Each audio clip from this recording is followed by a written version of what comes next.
Welcome to rhythm of learning. LGSന്റെ സിലബസിൽ നമുക്ക് പരിസ്ഥിതി പ്രശ്നങ്ങളും എന്ന് പറയുന്ന ടോപ്പിക് ഉണ്ട് എന്നറിയാം അല്ലെ. അതിൽ നമ്മൾ പഠിക്കേണ്ട ഒരു ഭാഗമാണ് പരിസ്ഥിതിയുമായി ബന്ധപ്പെട്ട് നടന്നിട്ടുള്ള പ്രക്ഷോഭങ്ങളെ കുറിച്ച്. അപ്പൊ ഇന്ന് നമ്മൾ കുറച്ച് പ്രക്ഷോഭങ്ങളെ കുറിച്ചാണ് പഠിക്കണേ. അതിൽ ആദ്യത്തെ പ്രക്ഷോഭത്തിന്റെ പേര് ബൈഷ്ണോയ് മൂവ്മെന്റ് എന്നാണ്. അപ്പൊ ഫസ്റ്റ് നമ്മൾ പഠിക്കുന്ന മൂവ്മെന്റ് എന്താണ്? ബൈഷ്ണോയ് മൂവ്മെന്റ് കേട്ടോ. ബൈഷ്ണോയ് മൂവ്മെന്റ്. ഓരോ മൂവ്മെന്റും എവിടെയാണ് നടന്നതെന്നും അതിന്റെ എന്താ പറയാ, അത് തുടക്കം കുറിച്ചത് ആരാണ്, അങ്ങനെയുള്ള കാര്യങ്ങൾ, ഏത് സംസ്ഥാനത്താണ്, അങ്ങനെയുള്ള കുറച്ച് കാര്യങ്ങളൊക്കെയാണ്, അല്ലെങ്കിൽ എന്തിനു വേണ്ടിയിട്ടാണ് എന്നൊക്കെയാണ്. അപ്പോ ഇത് നടന്നിട്ടുള്ളത് നോക്കൂ മക്കളെ, 1700കളിലാണ്. അത്രയും അധികം വർഷങ്ങൾക്ക് മുമ്പാണ് ഈ ബൈഷ്ണോയ് മൂവ്മെന്റ് നടന്നിട്ടുള്ളത്. അപ്പൊ അന്ന് ഉണ്ടായിരുന്നത് രാജഭരണമാണെന്ന് നമുക്കറിയാലോ. അപ്പൊ ഈ രാജാക്കന്മാരുടെ ഭടന്മാര് എന്ത് ചെയ്യാണ്? മരം മുറിക്കുക, കാടുകളിലൊക്കെ വന്ന് മരം മുറിക്കുകയാണ്. ആ മരം മുറിക്കലുകൾ തടയാൻ വേണ്ടിയിട്ട് നടന്നിട്ടുള്ള ഒരു സമരമാണ് ബൈഷ്ണോയ് മൂവ്മെന്റ്. ഇത് നടന്നിട്ടുള്ളത് എവിടെയാന്ന് ചോദിച്ചിട്ടുണ്ടെങ്കിൽ രാജസ്ഥാനിലാണ്. ഇന്നത്തെ രാജസ്ഥാനിലാണ് നടന്നിട്ടുള്ളത്. രാജസ്ഥാനിലെ ഗജാർലി എന്ന് പറയുന്ന സ്ഥലത്ത്. അപ്പൊ ഇന്നത്തെ രാജസ്ഥാനിലെ ഗജാർലി എന്ന് പറയുന്ന സ്ഥലത്ത് 1700കളിൽ നടന്നിട്ടുള്ള ഒരു പ്രക്ഷോഭത്തെയാണ് നമ്മൾ ബൈഷ്ണോയ് മൂവ്മെന്റ് എന്ന് പറയുന്നത്. ഇതെന്താണ്? രാജഭരണ കാലത്ത് രാജാക്കന്മാരുടെ ഭടന്മാര് കാടുകളിൽ വന്ന് മരം മുറിക്കുന്നത് തടയാൻ വേണ്ടിയിട്ട് തുടങ്ങിയ ഒരു എന്താണ് പ്രക്ഷോഭമാണ്. ഈ പ്രക്ഷോഭം ആരംഭിച്ചത് ഒരു സന്യാസിയാണ് കേട്ടോ. ഈ പ്രക്ഷോഭം ആരംഭിച്ചത് ഒരു സന്യാസിയാണ്. ആ സന്യാസിയുടെ പേര് സോംബാജി എന്നാണ്. എന്താണ്? സോംബാജി. അപ്പൊ സോംബാജി എന്ന് പറയുന്ന സന്യാസി ഈ പ്രക്ഷോഭം ആരംഭിച്ചു. എന്നാൽ ഈ പ്രക്ഷോഭത്തിന് നേതൃത്വം നൽകിയത് ആര് എന്ന് ചോദിച്ചാൽ അമൃതാദേവിയാണ്. ആരാണ് നേതൃത്വം നൽകിയത്? അമൃതാദേവി. ക്ലിയർ ആയോ നിങ്ങൾക്ക് ബൈഷ്ണോയ് മൂവ്മെന്റ്? അപ്പൊ ഇത്രയും ബൈഷ്ണോയ് മൂവ്മെന്റിനെ കുറിച്ച് പഠിക്കാനുള്ളത്. 1700കളിൽ രാജസ്ഥാനിലെ ഗജാർലി എന്ന് പറയുന്ന സ്ഥലത്ത് നടന്നിട്ടുള്ളതാണ്. അന്ന് രാജഭരണമായിരുന്നു. ആ രാജാക്കന്മാരുടെ ഭടന്മാരൊക്കെ വന്ന് കാടുകളിൽ നിന്ന് മരങ്ങളൊക്കെ വെട്ടി മുറിച്ചു മാറ്റുകയാണ്. അതിനെതിരെ അവിടുത്തെ ഒരു സന്യാസിയായ സോംബാജി ആണ് ഈ പ്രക്ഷോഭം തുടങ്ങിയത്. പക്ഷെ അതിന് നേതൃത്വം നൽകിയിട്ട് മുന്നിൽ നിന്നത് അമൃതാദേവി ആയിരുന്നു. ഈ ബൈഷ്ണോയ് മൂവ്മെന്റ് കേട്ടിട്ടില്ലെങ്കിലും അടുത്തത് ടീച്ചർ പറയാൻ പോണത് നിങ്ങൾ എല്ലാവരും കേട്ടിട്ടുള്ളതാണ്, ചിപ്കോ പ്രസ്ഥാനം. എന്നും പരീക്ഷയ്ക്ക് ചോദിക്കാറുള്ള ഒരു പ്രസ്ഥാനമാണ് ചിപ്കോ പ്രസ്ഥാനം. ചിപ്കോ എന്ന് പറയുന്ന വാക്കിന്റെ അർത്ഥം തന്നെ മരത്തെ ആലിംഗനം ചെയ്യുക എന്നതാണ്. എന്താണ്?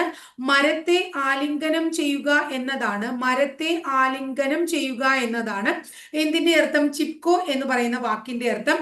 ഈ ചിപ്കോ മൂവ്മെന്റ് ആരംഭിച്ചത് 1973 1973 എന്തിനു വേണ്ടിയിട്ടാണ്? വനങ്ങളെയും വൃക്ഷങ്ങളെയും ഒക്കെ സംരക്ഷിക്കുന്നതിന് വേണ്ടി. എവിടെ നിലവിൽ വന്നതാണ്? ഉത്തരാഖണ്ഡിൽ നിലവിൽ വന്ന ഒരു പ്രസ്ഥാനമാണ് ഇത്. അപ്പോൾ മരത്തെ ആലിംഗനം ചെയ്യുക എന്നതാണ് ചിപ്കോ എന്ന് പറയുന്ന വേർഡിന്റെ മീനിങ്. 1973 വൃക്ഷ സംരക്ഷണത്തിനായും മരസംരക്ഷണത്തിനായിട്ട് ചിപ്കോ എന്ന് പറയുന്ന പ്രസ്ഥാനം ഉത്തരാഖണ്ഡിൽ ആരംഭിക്കുന്നു. ഉത്തരാഖണ്ഡിൽ എവിടെയാണ് ആരംഭിച്ചത്? ചമോലി എന്ന് പറയുന്ന സ്ഥലത്താണ് ഇത് ആരംഭിച്ചത്. ഉത്തരാഖണ്ഡിലെ ചമോലിയിൽ ആരംഭിച്ച ഇതിന് നേതൃത്വം നൽകിയ വ്യക്തി സുന്ദർലാൽ ബഹുഗുണയാണ്. ആരാണ് നേതാവ്? സുന്ദർലാൽ ബഹുഗുണ. ക്ലിയർ ആയോ മക്കളെ? സുന്ദർലാൽ ബഹുഗുണ. അപ്പൊ ഒന്നുകൂടെ പറഞ്ഞേ നിങ്ങളെ, ചിപ്കോ പ്രസ്ഥാനം. ചിപ്കോ എന്ന വാക്കിന്റെ അർത്ഥം മരത്തെ ആലിംഗനം ചെയ്യുക എന്നുള്ളതാണ്. 1973 ഉത്തരാഖണ്ഡിലെ ചമോലി എന്ന് പറയുന്ന സ്ഥലത്ത് വൃക്ഷങ്ങളെ സംരക്ഷിക്കാനും വനങ്ങളെ സംരക്ഷിക്കാനൊക്കെ വേണ്ടി ആരംഭിച്ച ഒരു പ്രസ്ഥാനമാണ്. ഇതിന്റെ നേതാവ് സുന്ദർലാൽ ബഹുഗുണയാണ്. ബൈഷ്ണോയ് മൂവ്മെന്റ് 1700കളിൽ രാജഭരണകാലത്ത് രാജസ്ഥാനിലെ ഗജാർലി എന്ന് പറയുന്ന സ്ഥലത്ത് രാജാക്കന്മാരുടെ ഭടന്മാര് മരം മുറിക്കുന്നതിനെതിരെ ഒരു സന്യാസി ആരംഭിച്ച പ്രസ്ഥാനമാണ്. സോംബാജിയാണ് സന്യാസി. എന്നാൽ അതിന് നേതൃത്വം നൽകിയത് അമൃത ദേവിയാണ്. ക്ലിയർ ആയില്ലേ നിങ്ങൾക്ക്? അടുത്തത് നമ്മൾ സൈലന്റ് വാലി പറഞ്ഞപ്പോൾ കുറച്ച് കാര്യങ്ങളൊക്കെ പറഞ്ഞിട്ടുണ്ട്. സേവ് സൈലന്റ് വാലി മൂവ്മെന്റ് എന്നാണ് ആ മൂവ്മെന്റിന്റെ പേര്. Save silent Valley movement. Save silent Valley movement എന്താണെന്ന് അറിയാലോ നിങ്ങൾക്ക്? സൈലന്റ് വാലി എവിടെയാന്ന് ആദ്യം പറയൂ. എല്ലാവർക്കും അറിയാം, പാലക്കാട് ജില്ലയിലാണ് സൈലന്റ് വാലി. ഈ സേവ് സൈലന്റ് വാലി പ്രോജക്റ്റ് അല്ലെങ്കിൽ മൂവ്മെന്റ് ആരംഭിച്ചത് 1973. എന്തിനാരംഭിച്ചു? സൈലന്റ് വാലിയുടെ സംരക്ഷണാർത്ഥം കുന്തിപ്പുഴയിൽ നിർമ്മിക്ക നിർമ്മിക്കാൻ തീരുമാനിച്ച ജലവൈദ്യുത പദ്ധതിക്കെതിരെ പോരാടിയതാണ് സേവ് സൈലന്റ് വാലി. അപ്പോൾ സൈലന്റ് വാലി എന്ന് പറയുന്നത് ഒരു എന്താണ് വന്യജീവി സങ്കേതമാണ് എന്ന് നമുക്കറിയാം അല്ലെ. ആ വന്യജീവി സങ്കേതം അവിടെ എന്താണ് വളരെ സൈലന്റ് വാലിയിലൂടെ ഒഴുകുന്ന വളരെ പ്രശസ്തമായിട്ടുള്ള ഒരു നദിയാണ് കുന്തിപ്പുഴ. കുന്തിപ്പുഴ കേരളത്തിൽ മലിനീകരണമില്ലാത്ത നദി എന്നാണ് അറിയപ്പെടുന്നത്. ആ കുന്തിപ്പുഴയിൽ നമ്മൾ എന്ത് ചെയ്യാൻ പോവാണായിരുന്നു, ഒരു വൈദ്യുത പദ്ധതി പോവായിരുന്നു, വൈദ്യുത പദ്ധതിക്ക് തുടക്കം കുറിക്കാൻ പോവായിരുന്നു. അപ്പൊ ആ വൈദ്യുത പദ്ധതി തുടക്കം കുറിച്ചു കഴിഞ്ഞിട്ടുണ്ടെങ്കിൽ സൈലന്റ് വാലി വളരെയധികം പ്രശ്നത്തിലാവും എന്ന് പറഞ്ഞിട്ട് ആരാണ് ഇതിന് നേതൃത്വം നൽകിയത്? കേരള ശാസ്ത്ര സാഹിത്യ പരിഷത്ത്. കേരള ശാസ്ത്ര സാഹിത്യ പരിഷത്തിന്റെ നേതൃത്വത്തില് വളരെ വലിയ പ്രക്ഷോഭങ്ങള് എന്താണ് അവിടെ തുടങ്ങുകയാണ് കേട്ടോ. ഈ അങ്ങനെ തുടങ്ങി സേവ് സൈലന്റ് വാലി പദ്ധതി വളരെ പ്രശ്നമാകുന്ന നമുക്ക് മനസ്സിലായി. പക്ഷെ അതിനു മുമ്പ് 1973 ഈ പദ്ധതി തുടങ്ങിയല്ലോ, ആ പദ്ധതിക്ക് അനുമതി നൽകുകയാണ്. സേവ് സൈലന്റ് വാലി ജലവൈദ്യുത പദ്ധതിക്ക് 1973 അനുമതി നൽകിയത് പ്ലാനിംഗ് കമ്മീഷൻ ആയിരുന്നു. അങ്ങനെ പ്ലാനിംഗ് കമ്മീഷൻ അണക്കെട്ട് നിർമ്മിക്കുന്നതിന് അനുമതി നൽകി. പ്രശ്നമായപ്പോ എന്താണ്, അണക്കെട്ട് നിലവിൽ വന്നാൽ ഉണ്ടാകുന്ന പാരിസ്ഥിതിക പ്രശ്നങ്ങളെ കുറിച്ച് പഠിക്കാൻ നാഷണൽ കമ്മിറ്റി ഓൺ എൻവയോൺമെന്റൽ പ്ലാനിംഗ് ആൻഡ് കോർഡിനേഷൻ എന്ന് പറയുന്ന സംഘടന രൂപം നൽകിയ ഒരു ടാസ്ക് ഫോഴ്സിന്റെ ചെയർമാൻ ആയിട്ട് ഒരാളെ നിയമിച്ചു. അവരൊരു ടാസ്ക് ഫോഴ്സിനെ നിയമിച്ചു. ആ ടാസ്ക് ഫോഴ്സിന്റെ ചെയർമാൻ ആരായിരുന്നു? ടാസ്ക് ഫോഴ്സിന്റെ ചെയർമാൻ ആരായിരുന്നു? സഫർ ഫുദ്ഹല്ലി. സഫർ ഫുദ്ഹല്ലി എന്ന് പറയുന്ന ആളുടെ നേതൃത്വത്തിൽ ഒരു ടാസ്ക് ഫോഴ്സിനെയൊക്കെ നിയമിച്ചു. ഇനി അണക്കെട്ട് ഉണ്ടായാൽ അവിടെ ഉണ്ടാകുന്ന പാരിസ്ഥിതിക പ്രശ്നങ്ങളെ കുറിച്ച് പഠിക്കാൻ വീണ്ടും ചരൺ സിംഗ് നിയമിച്ച കമ്മിറ്റിയുടെ തലവൻ നമ്മുടെ MS സ്വാമിനാഥൻ ആയിരുന്നു. ആരാണോ? MS സ്വാമിനാഥൻ. പ്ലാനിംഗ് കമ്മീഷൻ ഇതിന് അനുമതി നൽകിയതിന് ശേഷം ആൾക്കാർ പ്രശ്നം ഉണ്ടായപ്പോഴാണ് ആദ്യം തന്നെ സഫർ ഫുദ്ഹല്ലി എന്ന് പറയുന്ന വ്യക്തിയുടെ നേതൃത്വത്തിൽ ഒരു ടാസ്ക് ഫോഴ്സിനെ ആരെ നിയമിച്ചു? നാഷണൽ കമ്മിറ്റി ഓൺ എൻവയോൺമെന്റൽ planning and coordination. National committee on എൻവയോൺമെന്റൽ പ്ലാനിംഗ് ആൻഡ് കോർഡിനേഷൻ രൂപം നൽകിയ ടാസ്ക് ഫോഴ്സിന്റെ ചെയർമാൻ സഫർ ഫുദ്ഹല്ലിയാണ്. അണക്കെട്ട് ഉണ്ടായാൽ അതിന്റെ പ്രശ്നങ്ങളെ കുറിച്ച്, പാരിസ്ഥിതിക പ്രശ്നങ്ങളെ കുറിച്ച് പഠിക്കാൻ ചരൺ സിംഗ് നിയമിച്ച കമ്മിറ്റിയുടെ തലവൻ MS സ്വാമിനാഥനാണ്. അങ്ങനെ പ്രശ്നങ്ങളാകും. പിന്നെ എന്താണ്ടായ? ശാസ്ത്ര സാഹിത്യ പരിഷത്ത് ഭയങ്കര പ്രശ്നം ഉണ്ടാക്കി. ഇങ്ങനെ അപ്പൊ ശാസ്ത്ര സാഹിത്യ പരിഷത്ത് പ്രശ്നം ഉണ്ടാക്കിയപ്പോ വീണ്ടും പ്രശ്നത്തെ കുറിച്ച് പഠിക്കാൻ വേറൊരു കമ്മീഷനെ നമ്മൾ നിയോഗിക്കുകയാണ്. ആ കമ്മീഷന്റെ അധ്യക്ഷൻ ആരായിരുന്നു? MGK മേനോനായിരുന്നു. ഈ MGK മേനോൻ എന്ന് പറയുന്നത് ISROന്റെ മുൻ ചെയർമാൻ ഒക്കെയാണ്. അങ്ങനെ എന്താണ്, ഈ സൈലന്റ് വാലി ജലവൈദ്യുത പദ്ധതി കൊണ്ടുവന്നാൽ പ്രശ്നമാകുമെന്ന് പറഞ്ഞ് 1983 നവംബർ മാസത്തിൽ സൈലന്റ് വാലി പദ്ധതി ഉപേക്ഷിക്കാനായിട്ട് കേരള ഗവൺമെന്റിനോട് നിർദ്ദേശിച്ചത് ആരാണ്? പ്രധാനമന്ത്രി ഇന്ദിരാഗാന്ധിയാണ്. അങ്ങനെ സൈലന്റ് വാലി പദ്ധതി ഉപേക്ഷിക്കുന്നു.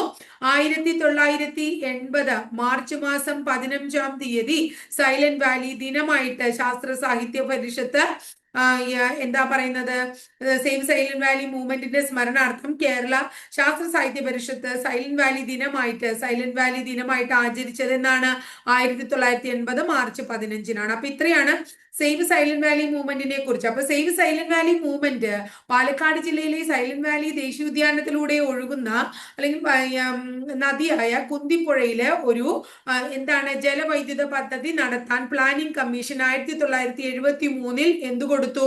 അനുമതി കൊടുത്തു. അതിനെതിരെ തുടങ്ങിയതാണ് സേവ് സൈലന്റ് വാലി മൂവ്മെന്റ്. കേരളത്തിൽ അതിന് നേതൃത്വം നൽകിയ സംഘടന കേരള ശാസ്ത്ര സാഹിത്യ പരിഷത്താണ്. അതിനെക്കുറിച്ച് പഠിക്കാൻ ഒരു കമ്മീഷനെ MGK മേനോന്റെ നേതൃത്വത്തിൽ നിയമിച്ചു. ഇനി ഇത് എന്താ പറയാ, അണക്കെട്ടുണ്ടായാൽ പാരിസ്ഥിതിക പ്രശ്നങ്ങൾ ഉണ്ടാകും, അതിനെക്കുറിച്ച് പഠിക്കാനായിട്ട് ഒരു ടാസ്ക് ഫോഴ്സിനെ നിയമിച്ചു. അതിന്റെ ചെയർമാൻ സഫർ ഫുദ്ഹല്ലി ആയിരുന്നു. ചരൺ സിംഗ് ഒരു കമ്മിറ്റിയെ നിയമിച്ചു. അത് MS സ്വാമിനാഥനായിരുന്നു. എല്ലാവരും ഇത് പ്രശ്നം ഉണ്ടാകും എന്നുള്ള ഒരു തീരുമാനത്തിലേക്ക് അല്ലെങ്കിൽ അങ്ങനെ ഒരു കൺക്ലൂഷനിലേക്ക് എത്തിയപ്പോ 1983 നവംബർ മാസം ഇന്ദിരാഗാന്ധി കേരള ഗവൺമെന്റിനോട് നിർദ്ദേശിച്ചിട്ട് അങ്ങനെ ഈ സേവ് സൈലന്റ് വാലി മൂവ്മെന്റ് എന്ന് പറയുന്ന പദ്ധതി വിജയകരമാക്കി. അവർ പറഞ്ഞു ഇനിയൊരു അണക്കെട്ട് ഇവിടെ വേണ്ട എന്ന്. അങ്ങനെ 1983 ആണല്ലോ ഇവര് വേണ്ടാന്ന് പറഞ്ഞത്. പക്ഷെ 80 മാർച്ച് 15 തന്നെ കേരള ശാസ്ത്ര സാഹിത്യ പരിഷത്ത് സൈലന്റ് വാലി ദിനം ആചരിച്ചു. 1980 മാർച്ച് 15 വേണ്ടാന്ന് വെച്ചത് 1983 കൊണ്ടുവന്നത് പ്ലാനിംഗ് കമ്മീഷൻ 1973 1973 കൊണ്ടുവന്നു. 10 വർഷം കഴിഞ്ഞപ്പോൾ 1983 അത് വേണ്ടാന്ന് വെച്ചു. 1980 മാർച്ച് 15 സൈലന്റ് വാലി ദിനം. കേരള ശാസ്ത്ര സാഹിത്യ പരിഷത്ത് അല്ലെ ആണ് ഇതിന്റെ നേതൃത്വം. ഈ പ്രശ്നത്തെ കുറിച്ച് പഠിക്കാൻ നിയോഗിച്ച കമ്മിറ്റിയുടെ അധ്യക്ഷൻ എന്താണ്? MGK മേനോൻ. ടാക്സ് ഫോഴ്സിന്റെ അധ്യക്ഷൻ സഫർ ഫുദഹലി. ചരൺ സിംഗ് കൊണ്ടുവന്നത് MS സ്വാമിനാഥൻ എന്ന് പറയുന്ന കമ്മിറ്റിയെ. ഇത്രയും കാര്യം ക്ലിയർ ആയില്ലോ. ഇനി അടുത്തതാണ് ജംഗിൾ ബച്ചാവോ ആന്തോളൻ. ജംഗിൾ ബച്ചാവോ ആന്തോളൻ. എന്താണ് ജംഗിൾ ബച്ചാവോ ആന്തോളൻ എന്ന് പറയുന്ന സംഘടനയുടെ പ്രത്യേകത? അതായത് പ്രകൃത്യാലുള്ള സാൽമരങ്ങളെ മുറിച്ചു മാറ്റി പകരം തേക്കുമരം വെച്ച് പിടിപ്പിക്കാനുള്ള ബീഹാർ ഗവൺമെന്റിന്റെ നീക്കത്തിനെതിരെ ബീഹാറിലെ സിംഗ്ബം എന്ന് പറയുന്ന ജില്ലയിലെ ആദിവാസികൾ നടത്തിയ സമരത്തെയാണ് ജംഗിൾ ബച്ചാവോ ആന്തോളൻ എന്ന് പറയുന്നത്. എന്നാൽ ഇപ്പോൾ ഈ സ്ഥലം ജാർഖണ്ഡിലാണ് എന്ന് ഓർത്തുവെക്കുക, ബീഹാറിലല്ല. അന്ന് പ്രക്ഷോഭം നടന്നപ്പോഴാണ് 1980കളിൽ പ്രക്ഷോഭം നടക്കുമ്പോൾ അത് ബീഹാറിലായിരുന്നു. ഇപ്പോൾ അത് എവിടെയാണ്? ജാർഖണ്ഡിലാണ്. ഇത്രയേ ഉള്ളൂ ഇതിനെ കുറിച്ച് പഠിക്കണം. അപ്പൊ നേതൃത്വം നൽകിയത് ബീഹാറിലെ സിംഗ്ബം ജില്ലയിലെ ആദിവാസികളാണ്. എന്തിനാണ്? സാൽമരത്തിന് പകരം, പ്രകൃതിയാലുള്ള സാൽമരത്തിന് പകരം തേക്കുമരം വെച്ച് പിടിപ്പിക്കാൻ, സാൽമരം മുറിച്ച് തേക്കുമരം വെച്ച് പിടിപ്പിക്കാൻ ബീഹാറിലെ ഗവൺമെന്റ് മുതിർന്നതിന്റെ പരിണിത ഫലമായി ബീഹാറിലെ സിംഗ്ബം ജില്ലയിലെ ആദിവാസികൾ നടത്തിയ സമരത്തെ ജംഗിൾ ബച്ചാവോ ആന്തോളൻ എന്ന് പറയുന്നു. നടന്നത് 1980കളിലാണ്. ഇപ്പോ ഈ സ്ഥലം സ്ഥിതി ചെയ്യുന്നത് ബീഹാറിലെ സിംഗ്ബം എവിടെയാണ്? ജാർഖണ്ഡിലാണ്. അപ്പൊ ഇന്ന് നമ്മള് വൈഷ്ണോയ് മൂവ്മെന്റ്, ചിപ്കോ പ്രസ്ഥാനം, save silent Valley movement, jungle Bachao Andolan, ഇത്രയും കാര്യങ്ങളാണ് പഠിച്ചത് കേട്ടോ. ഇനി അടുത്തത് ഒരു മൂവ്മെന്റിനെയും കൂടി നമുക്കൊന്ന് നോക്കാം. ആ മൂവ്മെന്റിന്റെ പേര് അപ്പീക്കോ മൂവ്മെന്റ് എന്നാണ്. അപ്പീക്കോ മൂവ്മെന്റ് വൃക്ഷങ്ങളെയും അതുപോലെ തന്നെ വനങ്ങളെയും സംരക്ഷിക്കുന്നതിന് വേണ്ടി കർണാടകയിൽ നിലവിൽ വന്നതാണ്. കർണാടകയിൽ 1983 നിലവിൽ വന്നതാണ് അപ്പിക്കോ മൂവ്മെന്റ്. ആരാണ് ഇതിന്റെ നേതാവ്?